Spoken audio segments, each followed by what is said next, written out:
At 31 years old, diabetes stopped whispering to me, and it punched me right in the chest. I had a heart attack. Now, before that day, I already knew I had type 2 diabetes. That was not some brand new diagnosis that came out of nowhere. The doctors had warned me. They had talked to me about my blood sugar. They had explained some of the possible complications. They told me I needed to lose weight, eat better, and take my health more seriously. I heard them, but I was not really listening. Maybe you know what that feels like. You sit in the doctor's office, you nod your head, you promise yourself that this time will be different. Then you go home, life gets busy, the cravings hit, and before long, you're right back to doing what you have always done. That was me. My A1C was 14. Starting to feel neuropathy in my feet. I had sores on my body that wouldn't heal. I had very little energy. Food seemed to sit in my stomach forever. I felt bloated, heavy, uncomfortable, and tired. But I still ate whatever tasted good.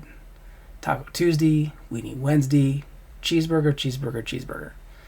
I told myself I was enjoying life. I told myself I was living my best life. But looking back, I was not living my best life. I was living in denial. I knew diabetes could cause serious problems. I had seen it and what had happened in other people. My own mother had experienced severe complications from diabetes. Saw amputations, kidney issues, congestive heart failure. I knew where the road could lead, but part of me still believed that it would not happen to me. I thought I had more time. I thought I could deal with it later. Then, at 31 years old, later arrived. The heart attack forced me to face something I had been avoiding for years. Diabetes was not just a number on a lab report. It was not something the doctor talked about during an appointment. It was affecting my heart, my energy, my nerves, my future, and my ability to live the kind of life I wanted to live. For the first time, I was truly afraid. I was afraid I was going to die young.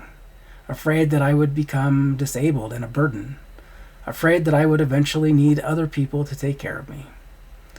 And I was afraid that I was heading down the same road I had watched my mother travel. That fear became a turning point. But I want to be clear about something. Fear may get your attention, but fear alone does not create lasting change. I had already tried changing before. I tried Weight Watchers.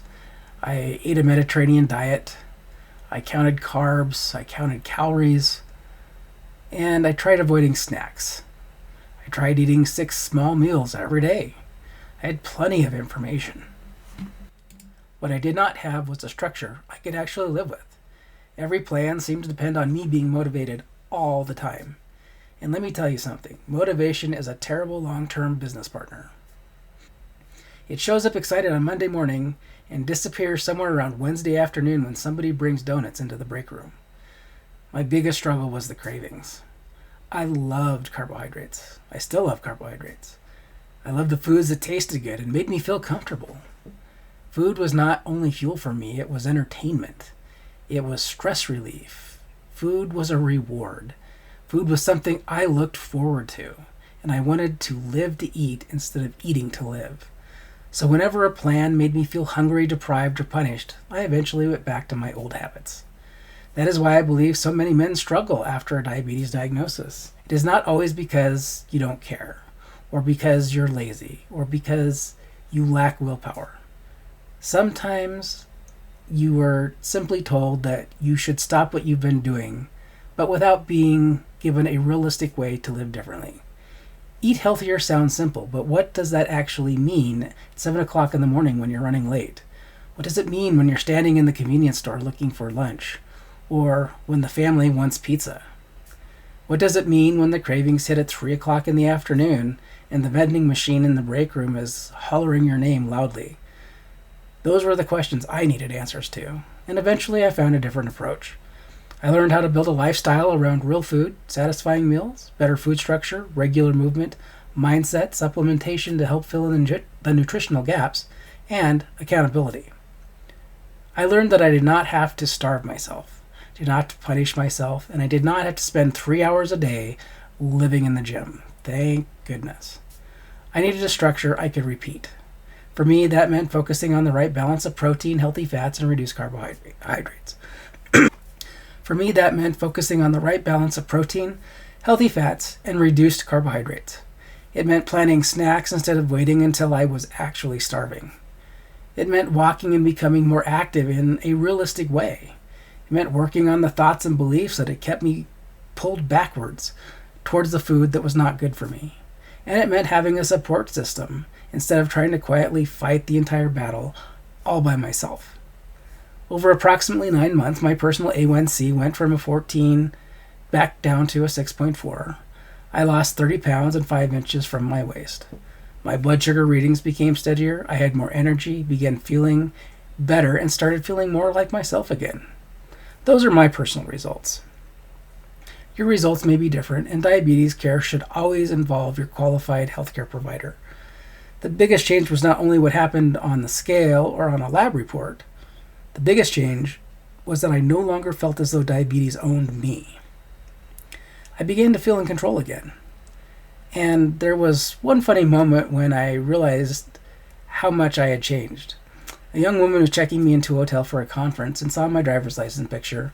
Then she looked at me, and then she looked back at my driver's license picture and looked back at me again. And she smiled. She complimented me on my weight loss and began to flirt with me. That had never ever happened before. I thought, well, apparently this is working better than I realized. But as funny as that moment was, looking different was not the greatest reward. The greatest reward was having hope again. I no longer felt as though my future had already been decided for me.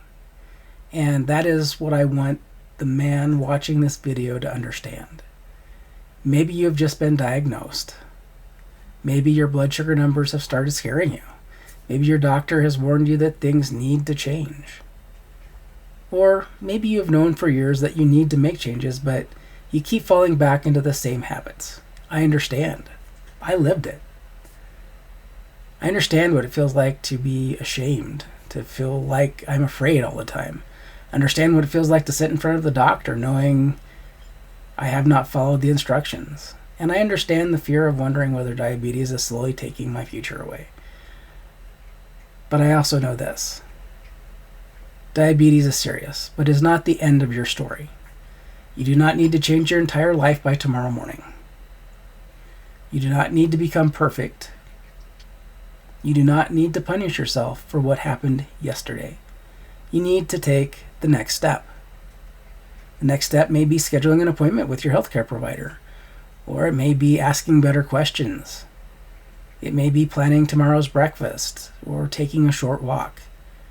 It may be removing one food from your environment that always causes you to lose control. Or it may be admitting that you need some support.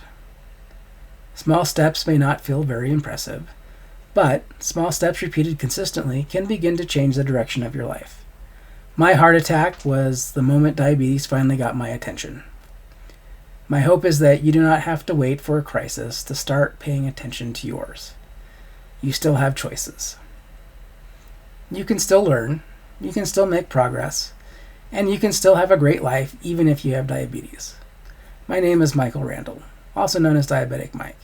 I help men over 40 with type 2 diabetes find a clearer way to eat, think, and stay accountable so they can feel in control again. I'm not here to replace your doctor or give you medical advice, or tell you what medicines you should be on.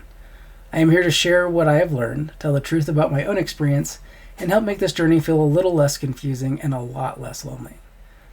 Follow me for simple, practical videos about food, cravings, mindset, movement, accountability, and living well with type 2 diabetes, because you do not have to figure this out alone. And your diagnosis does not get to write the final chapter of your story.